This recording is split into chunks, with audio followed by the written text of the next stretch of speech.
to some of them stories. Some true, some false as I remember them, but good. I was thinking about one time, it was Ted and Ray and I, Chuck, were supposed to go fix a fence. And we did that, keep the cows out of the corn. And when we were done, well, we got our job done. Let's go swimming. Let's go down to Jurgens' swimming. I don't think I want to go. That fence don't look that good to me. So I hightailed it for home. When Dad got home, Dad, let's get them cows out of the corn. There may have been a few other words there, but that was the basis of it. So we did. When he got them in the barn there, start doing chores. Here these guys come up the lane. Where you been? Fixing the fence. No, you weren't. Well, to make a long story short, when we got through with them, I was really glad I didn't go swimming. I was happy. That was the happiest day of my life. But I think what Char was saying, I never knew, I guess maybe I spent too much time thinking about things, but I never knew how to take my dad. And I can remember Ma saying, anytime you do something, everybody has to be there. But little did I know about it, and maybe she didn't know about it either, but he was teaching us how to do stuff. And I guess maybe that's kind of how I try and raise my kids. I didn't realize it until I had my own that, yeah, he was teaching us something. He was teaching us what he knew in the best way he could. And I guess I really, especially when I had kids, God, he didn't drink that much, you know? Just having two kids, what would a whole houseful do to you, you know? So I guess as I got my own family, I thought, well, yeah, he didn't do all that bad, you know? But I think about my ma, I can remember like the neat stuff like popcorn. Popcorn was a pretty important thing. That would usually happen on Friday night. It would be popcorn and butter and bacon grease.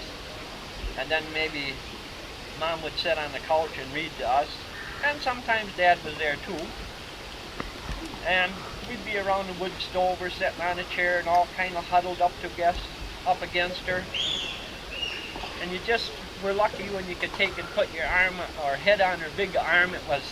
Seemed it was that big around, but it was always just kind of cool and at the same time warm. And I remember as I was getting older, she would come to wake you up, you know, in the morning, and she would take her hands and wash your face with that. And I don't know why, but for some reason it would just wake you right up. And I guess that would probably be just the warmest, I guess, a touching thing that I can remember.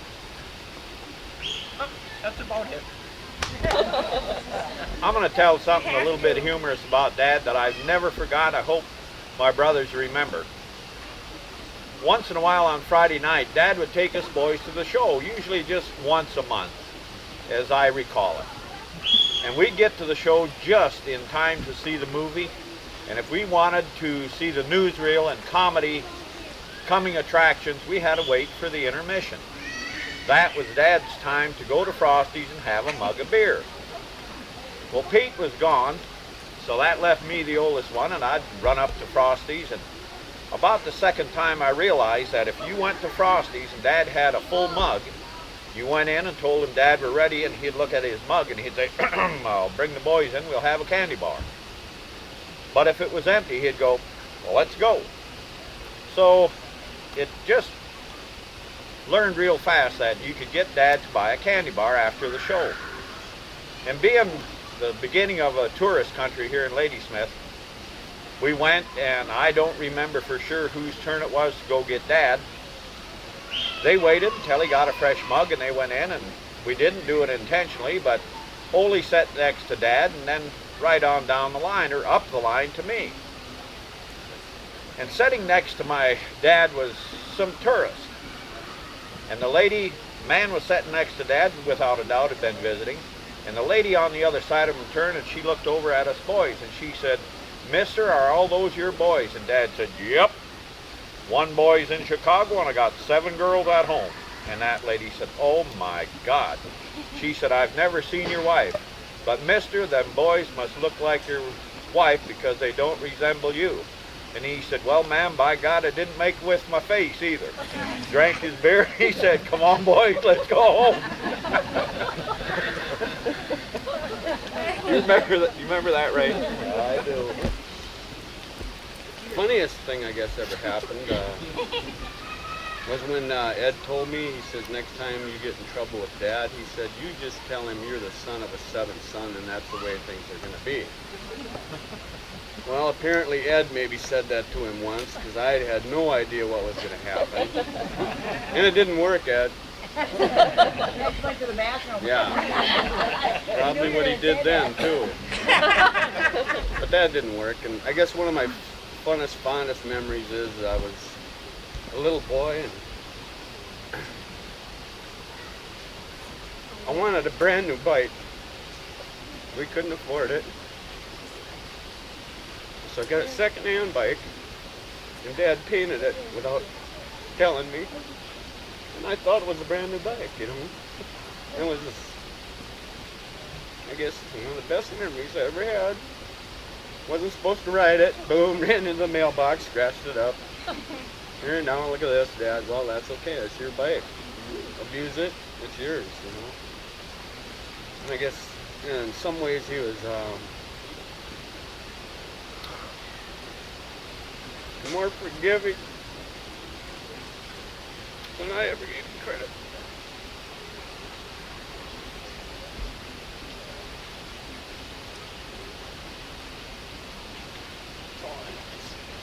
Holy, do you remember when we used to have to pick mustard in the field? And you know what makes me so mad? Because now I go drive around and I see all the mustard in the field. They don't pick mustard anymore. And I figured it out. I think Dad was trying to get rid of us, so he'd send us out in the field to pick mustard. Didn't have to be done, no. No, because you see it all over, and that's why it's during Mardi Gras time, because we couldn't go to the Mardi Gras and see it. All the mustard in the field picked. And now nobody picks it. Yeah, we used to get 10 cents a pound and nobody had a damn scale.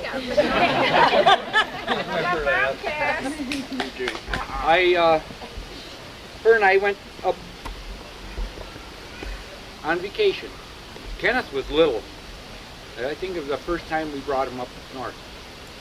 And Dad, he was very proud. He finally got a red-headed grandson. The only one at that time. So he was out and running around. And he liked little kittens. Went in the barn and Mom, little babies were running around. He had to bring them to the house. Well, that was all right. But he forgot to take it back out to the barn. And the cat shit in Dad's bed. And he didn't know it. And he crawls in bed with his long johns out. This is Christmas time. And he got cat shit all over his long johns. And here he is squirming around in bed. Get me the 300, Mary! I'm gonna kill that son of a bitch! He couldn't even get out of bed. He was just squirming around in there. Everybody took on the house and went someplace, left him right there. But that was God. I think that was the first time Hildy was there at that Christmas. Yeah. Oh. No. But there was another time we always, well, like Kathy and Tom, or Ole said they had to go pick mustard. Well, not too many people got to walk around in the oats field. Well, we looked out there and we couldn't find Kenneth, and here he is walking around out in the oats field. You just see the top of his head above the oats. There he is. Half an hour later, he's gone again. We didn't know where he was. Then we looked, went down around by the swamps, everything, looking for him, couldn't find him. Here, Dad took him to town. He had to show his grandson off. He was gone for 3 hours, come home. Here we are, just lost. We couldn't find the kid. He was gone. We couldn't find him. Oh, you know, here. Oh, I took him to town. I thought he needed a soda, he said. That's where he was. Well, I've heard my brothers and sisters mention the episode about going out and having to pick mustard out of the oats field. Well, if you stop and think about it a little bit, Marge and I are a little older, and we get onto this game a little earlier. Now, when married people want to spend time alone, nowadays, they give their kids money to go to the show. Back then, it was too far. Let them go pick mustard. Now you all know what happened. I didn't know they had that much mustard. Yeah, we had mustard. I think Dad planted it. I'm not sure. Anyway, I want to apologize to everybody for coming up here and getting emotional. And what I wanted to impress upon you was Dad in the early stages. This deal about him taking us kids, and Marge will tell you, to the Christmas play. Marge will tell you how Dad used to sing, and all the other farmers' wives, including the teacher most of the time, would cry, because Dad was a hell of a singer. And those, yeah, and those are the things that he shared with us. And I don't know how many parents out there today would load their kids on a sleigh and horses and go the mile or whatever it was at so many below zero to take their kids to the play. But he did. This is what I wanted to leave, and Marge will tell you, because so many of my brothers and sisters weren't here and were too young to see Dad at this stage of his life. Marge and I, and I remember helping with Dad. Yeah. From our place over to Grappling Beach. Right, and they can remember a lot of this. The younger kids don't, because you were in at the later stages. But before, boy, am I old. Before World War II, he was a hell of a man. And then he went to Chicago and worked in the defense plants, and I think he got hooked on the booze. And because when he came home, he was a little bit different. He was Grandma's baby. I think so. Yeah. I think so. But I've tried my damnedest to think of something, fond memories of Ma.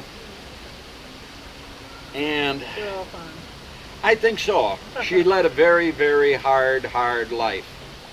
But I do remember, I never heard the woman say a bad word about anybody. Nobody. Not ever. There was always good in people. And she was the Indian side of the family, and she saw things that white men don't see. She saw beauty in everything. She always had enough food to feed. I don't care if 20 people dropped in. There's food for everybody. And I remember one of the kids saying something about having a little jelly. Well, let me tell you, kids, you had it made. When Marge and I went to school, there were days we had lard and sugar on our sandwiches. Peanut butter, syrup. Right now right now the doctors would go to hell. And with our lunch buckets of Syrup lunch buckets. Frozen sandwiches in the winter. Remember we the time? didn't know what it was to have a hot meal during the day. No. No. We didn't. We never had television. We only had music on a Saturday night when Daddy would come home and got the battery out of the car and This read is old stories, folks. Yeah. I remember somebody, I think it was Ted, No. at 5 o'clock, the Lone Ranger would come on, and he'd come in from the barn and walk by the kitchen and grab the paring knife and sit there and hew on Ma's table. Her that. Old dresser dresser. it was. Yeah. And boy, he had some pretty good gouges in that after a while. But never, every day, 5 o'clock. Chewed the thumb off of his glove, listening to the Lone Ranger standing there. Yeah. Just chewing. All right, now it's a story about Dee. When we built a barn, she was just a little girl. Just And- little. Just 2 And years she old. went down to Conrad to watch a free movie. And they had swimming in there. and they had just dug the foundation for the new barn. And Dee come home and got up on one of the boards and she hollered, "Watch me dive," and dove right in the muddy ditch. With my Sunday clothes on. You're going to show cone. But it's super. I just want to let you folks know. And I've noticed, I look at my brothers come up in here, and I don't feel too bad about being sentimental because, I don't know, I never used to be, but I guess I'm old enough I can be now. And we're all 14 of us still living. And I used to say, and by God, there ain't one of us in jail. I can't say that anymore. Well, there ain't one of my brothers in jail. Pete, we don't have to hear there ain't a horse we can't ride anymore. Oh, but let me tell you the time that Pete was showing off to our neighbor girls. He was in love. He was in love. Minnie Marie Jurgens. Not I. Yes, this big thing was How about in love Emily with this Chrissick? neighbor girl. Huh? Ethel. Emily Chrissick or Ethel. Oh, I wouldn't Bite wish your her tongue. on anybody. But he was showing off. And boy, he got on that horse and he was riding up the road and watch how fast I can go. But there was no stopping old Bell when he came to that barn door. And there was a little crack in that barn door. And Pete was on that horse and she went, phew! Knocked him off And the girls were impressed. They said, "Oh, look what a hard head he has." We were building the big barn, and we just had the framework of the door up. And so Pete was showing how strong he was. He gets up there, climbs up there, and he's going to go hand over hand across, the door frame. And there was water down below, right? It had just rained. And he gets out in the middle, he can't go Speaking any of further. water, I think I gotta go. He couldn't go any further, And he was going to say, "Ma," holler for Ma. And he says, "Mama!" I did not. In front of all That's the girls. But no, we didn't have no television. We had a radio once a week on Saturday night. But Well, I think you two can remember. Dad used to set us on his knee and sing to us. And sing to us. Now, some of the younger brothers and sisters don't remember that. And he always had, Found the tape. he Michael was the, Martin Murphy sings a lot of those songs. yeah. And he used to be the only one that had eggs for breakfast because either we sold them for money or whatever. No, that all has to do with childbearing. Oh, okay. Okay. Anyway, whoever was the baby was always on his knee, and they always got the whites of the egg, and he ate the egg yolk. I'll never forget that. Do you remember Dad having his special fork that he had sharpened like a knife so he didn't have to fool around with a knife? I don't remember, No, but I don't I remember would that. know. Huh? Oh, hell yeah. And I remember him being the knife sharpener. Look what happened. We have pearls and neighbors around. And nobody touched his axe. Nobody. No, he did that for my son Dave. I bought Dave a new But buck knife. Marge I touched it. had touched it.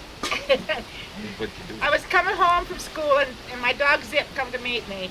And he had a woodchuck in the stump, and it had a huge rip like that.